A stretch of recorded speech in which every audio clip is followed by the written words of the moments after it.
Was Ukraine giving up their nuclear weapons back in the 90s their greatest strategic mistake? I had a viewer on Instagram ask me this question.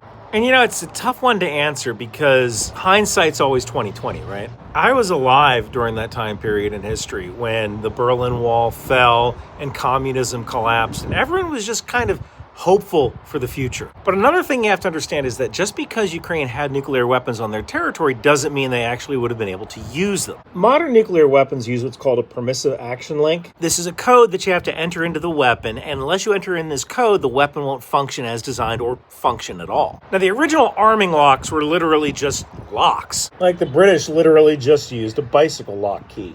But the United States and Russia had these complex electronic locks. But in Ukraine's case, the locks were controlled by the code generator in Moscow. Now, with enough time, would you be able to remove the explosives and remove plutonium and kind of refurbish it and develop your own bombs, Sum of All Fears style?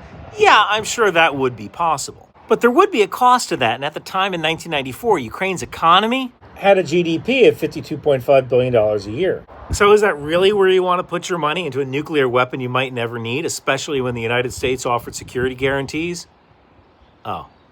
But at the time, at least it seemed to make sense.